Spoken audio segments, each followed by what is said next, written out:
sit. Okay. This is Lambo with his handsome cone that you can't really see. And Lambo unfortunately got attacked by a couple neighbor dogs last week. So I came over today to talk with him and his guardians and see if we could find some solutions for things that could help Lambo develop a little impulse control. Today we talked about exercise. It sounds like he's getting some. Right now he really can't be doing a lot of vigorous exercise. So we talked about some creative forms of exercise for him. I would like you guys to at least get a snuffle mat, SNUFFLE, or a Omega Paw treat dispensing ball. But you want to find a few food dispensing toys. You want to look for ones that aren't easy for the dog to figure out. So if it's a toy that he can perfectly angle to make all the food pour out, it's not a good toy. You want it to be a toy that's kind of hard for him to figure out. That's it. But start incorporating those into your feeding routine. So for now, while he's on the mend, I would be doing that for both of his meals.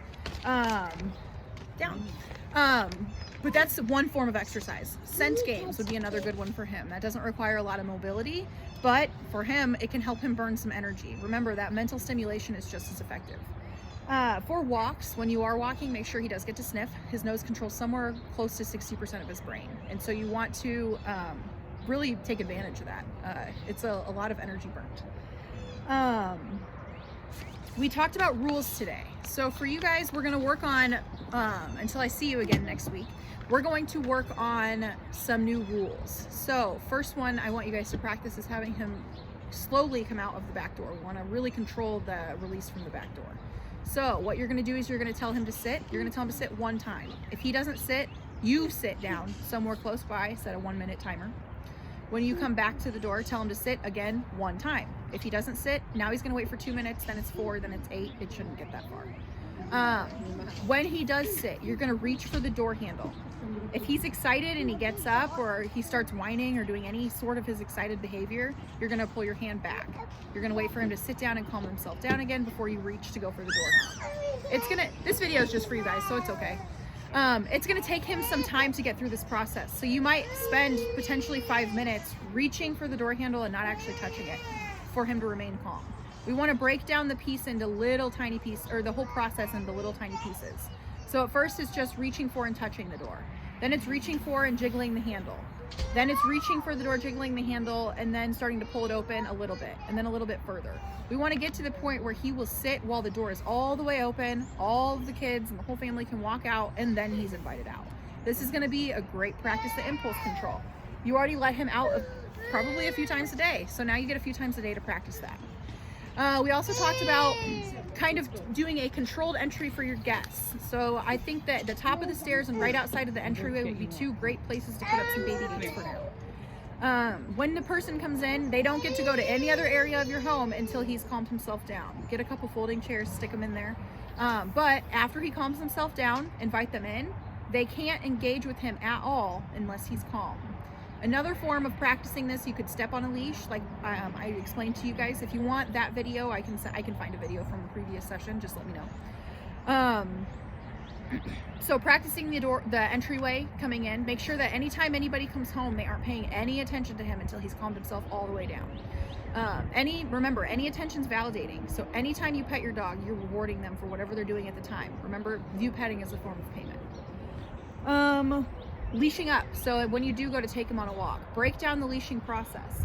So if you walk to go pick up the leash and he gets up and passes you, go sit back down, wait a second, get up, go walk towards the leash again. You want to get to the leash without him passing you. Tell him to sit one time. If he sits, reach for the leash. If he gets up, stop, have him sit again. Eventually he'll just start sitting back down, knowing that that's what keeps the process going. But you want to get through the process of grabbing the leash, attaching the leash. It might take a few reaches before you can attach it without him getting up. Then you want to walk to the door, and you want yourself and whoever else is going on the walk to walk through the door first, and then Lambo gets to come out as well. We talked about petting with a purpose. So anytime anybody is petting him, he needs to sit down first. This is important for your kids. It's also very important for any new person that comes through the door. Doesn't sound like he's very demanding with the attention, but this is going to be a huge increase in respect for you guys as guardians. So anytime he's getting any attention whatsoever, he needs to sit for it. Tell him to sit one time. Don't say it over and over and over again. The more you say it, the less you mean it. So say sit one time. When he sits, pet him underneath the chin if all things are equal. A confident dog is going to hold their head parallel to or elevated from the ground. A not so confident dog is going to hold their head a little bit lower. I want you guys to work on, or paycheck is the watchword we use for that. So if you see Lambo standing and someone's petting him, paycheck means stop petting him, tell him to sit, and then pet him again. Let's refresh him on the clicker. It sounds like you guys have already started doing that with your kids, but when I come back next week, we're gonna work on an exercise in the backyard, and we need him to have a real good concept of what the clicker is.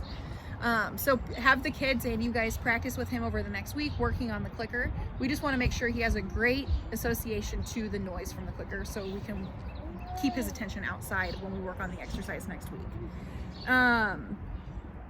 Let's see.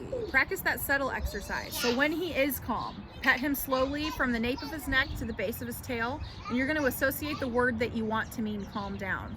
I use settle, zen is another one, chill, relax. There's a lot of different words you can use. We like fun command words. But we want to put into perspective what calm down means. So I want you guys to practice that over the next week as well. We started working on a leave it exercise today. I'm going to send you the video for leave it as well that we use in our puppy class. That's another way we can get him to leave things alone. I use leave it for our cats all the time. Now this is a little bit different than that, but we want to, that's another tool we can have in our toolbox. So I want you guys to practice that over the next week as well. If you have any questions, please reach out. I want to be able to help guide you through your problems. I can help make it, we can make it easier if you reach out to me sooner rather than waiting until next week. Anything else you want me to add? Okay. All right. This is Lambo. Lambo. This is Lambo's roadmap to success. Remember, everything you do trains your dog. Only sometimes you mean it.